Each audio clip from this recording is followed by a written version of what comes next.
வணக்கம். ஆன்மீக ஜோதி சேனல் சார்பில் உங்களை அன்போடு வரவேற்பதில் மகிழ்ச்சி. ஆன்மீக ஜோதியுடைய ராசி பலன் பகுதியில் 2024 ஜூலை மாதத்திற்கான பலனை பார்க்கலாம். ஜூலை மாத பலன்களில் மகர ராசியினருக்கு எப்படிப்பட்ட பலன் வரக்கூடியதாக இருக்குது, கிரக அமைப்புகள் உங்களுக்கு சாதகமாக இருக்குதா இல்லையா? ஏன்னா சனியினுடைய பார்வை அப்படின்னும் போது உங்களுக்கு அந்த சனி பகவான் எந்த மாதிரியான ஒரு விடுதலை உணர்வை கொடுத்துருக்கிறாரு அப்படின்னு தெரிஞ்சுக்கலாம். சரி, பதிவை முழுமையாக பார்க்கறதுக்கு முன்னாடி என்ன பண்ணுங்கள், முதல்ல சேனலை சப்ஸ்கிரைப் பண்ணிக்கோங்க. மகர ராசியை பொறுத்தவரை ஜூலை மாதம் ஒரு நம்பிக்கையை அளிக்கக்கூடிய ஒரு மாதம்ங்க. இதுவரையும் இழுபறியாக நடந்த விஷயங்கள் எல்லாமே உங்களுக்கு நல்லதொரு மாற்றங்களை ஏற்படுத்தும். இழுபறியாக நடந்த விஷயங்கள் எல்லாமே உங்களுக்கு இப்போ சாதகமாக மாறும். எல்லாமே காலதாமதமாக ஆயிடுச்சு இல்லையா? காலதாமதமான விஷயங்கள் எல்லாமே இப்போ உங்களுக்கு சீக்கிரமாக நடக்கும். நீங்கள் எதிர்பார்த்தது எல்லாமே நடக்கக்கூடிய ஒரு தருவாயில் தான் கிரக அமைப்புகள் உங்களுக்கு ஆதரவாக வச்சிருக்கிறாங்க, ஆதரவாக செயல்படுறாங்க. மகரத்தை பொறுத்தவரை இந்த ஜூலை மாதம் வேலை செய்யக்கூடிய இடத்துல இதுவரையும் உங்களுக்கு தொல்லை தந்தவங்க அல்லது உங்கள் வேலையை எந்த நேரமும் குறை சொல்லிகிட்டே இருந்தவங்க, உங்களை பற்றி தவறான கருத்தை கொண்டவர்கள், இவங்க எல்லாமே உங்களுக்கு சாதகமாக செயல்படுவாங்க, உங்களுக்கு ஆதரவு அளிப்பாங்க.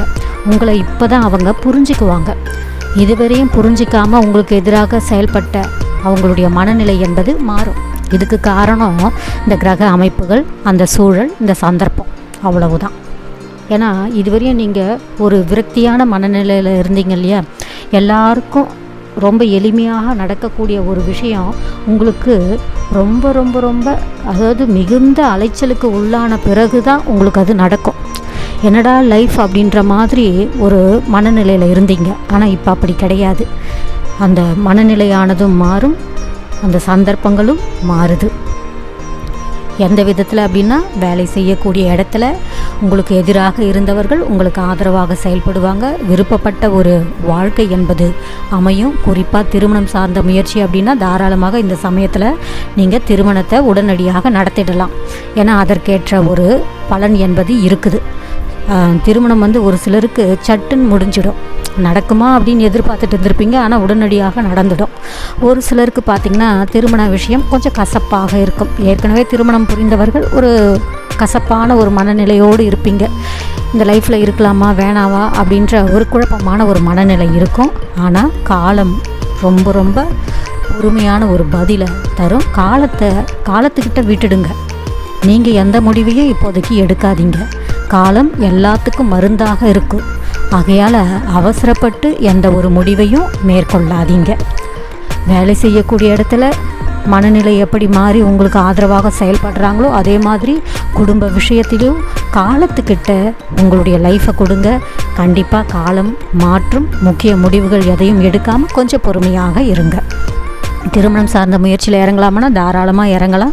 உடனடியாக திருமணமும் நடக்கும். விருப்பப்பட்ட வரன் என்பது அமையும். வேலை, விருப்பமான வேலை என்பது அமையும். ஒரு சிலருக்கு வெளிநாட்டில் உங்களுக்கு விருப்பமான வேலை உங்களை தேடி வருங்க. இதுவரையும் விலகி இருந்த உறவுகள் உங்களை தேடி வருவாங்க.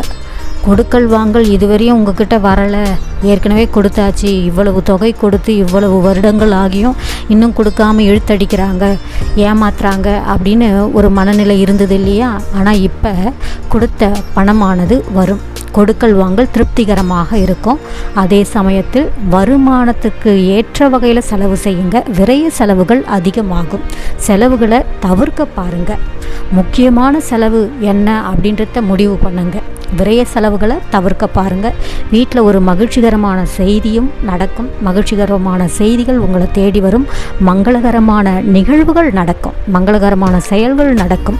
திட்டமிட்டு எந்த ஒரு செயல் செய்தாலும் வெற்றி என்பது உங்களுக்கு கிடைக்குங்க. பாசிட்டிவான ஒரு மாதமாகத்தான் ஜூலை மாதம் மகர ராசிக்கு இருக்குது. படிக்கக்கூடிய மாணவர்களை பொறுத்தவரை கடின உழைப்பு ஏற்கனவே நீங்கள் போட்டிருக்கிறீங்க. அதற்கான பலன் இப்போ உங்களுக்கு கிடைக்கும்.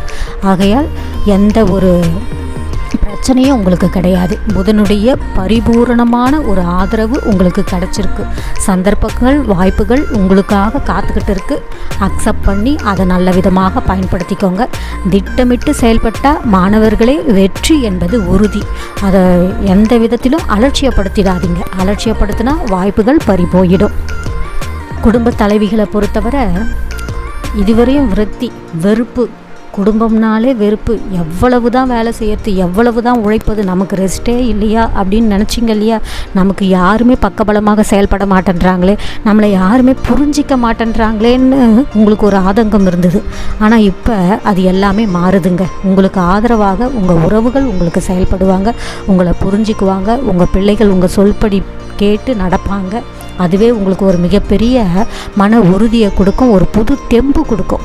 எல்லாமே பாசிட்டிவாக நடக்கும்போது வீட்டில் ஒரு சந்தோஷமான ஒரு சூழல் என்பது வருங்க. அதே மாதிரி இதுவரையும் விலகி இருந்த உறவுகள் உங்களை தேடி வருவாங்க. பெரியவர்களை பொறுத்தவரை உடல் ஆரோக்கியம் ரொம்ப முக்கியம். முதலீடு செய்வதை கண்டிப்பாக தவிர்க்கணும். செரிமான கோளாறு, வயிறு உபாதை சார்ந்த பிரச்சனைகள் தான் வரும், பெரிதளவில் கிடையாது. ஆகையால் பெரியவர்களை பொறுத்தவரை உங்களுடைய தினசரி வாழ்க்கையை எந்த ஒரு தொல்லைக்கும் உட்படுத்தாமல் அதன்படியே விட்டுடுங்க. புதிதாக எந்த ஒரு முயற்சியும் எடுக்காதீங்க. புதுசாக நான் டயட் ஃபாலோ பண்ணுறேன், புதுசாக இந்த உணவை நான் ட்ரை பண்ணி பார்க்கலான்னு இருக்கிறேன், புதுசாக இந்த உடற்பயிற்சியை செய்து பார்க்கலாம் அப்படின்னு எதுலேயும் ஈடுபடாதீங்க. உங்கள் தினசரி வாழ்க்கை என்ன? சாப்பிட்றீங்களா, நல்லா தூங்குறீங்களா, சாயங்காலம் ஆனால் கோயிலுக்கு போகிறீங்களா, உறவுகளோடு பேசுகிறீங்களா, அந்த வாழ்க்கையை அப்படியே எடுத்துக்கோங்க. தேவையில்லாமல் உறவுகள்கிட்ட போய் அதுலேயும் நெருங்கிய உறவுகளிடம் எந்த ஒரு வாய் வார்த்தையும் வச்சுக்காதீங்க. குழப்பமான மனநிலைக்கு உள்ளாகிடுவீங்க. ஆகையால் உங்களுடைய தினசரி வாழ்க்கை, அதில் புதுசாக டயட் ஃபாலோ பண்ணுறேன், உடற்பயிற்சி செய்கிறேன்னு புதுசாக எந்த ஒரு முயற்சியும் இறங்காமல் உங்களுடைய மனநிலையையே பக்குவமாக வைத்து கொள்ளுங்கள். மனநிலைக்கு தேவை அமைதியான ஒரு சூழல் தான். அந்த அமைதியான சூழல் எங்கே இருக்குது? கோவிலில் இருக்குது. நல்லபடியாக கோவிலுக்கு போயிட்டு வாங்க, பிரார்த்தனை செய்யுங்க, குலதெய்வ வழிபாடை மேற்கொள்ளுங்க, நல்லதே நடக்கும். மகர ராசியை பொறுத்தவரை சந்தர்ப்பங்கள் வாய்ப்புகள் எல்லாமே நல்ல விதமாக இருக்குது. ஆக ஜூலை மாதம் 2024 நல்ல மாற்றங்கள் ஏற்படும் நம்பலாம்.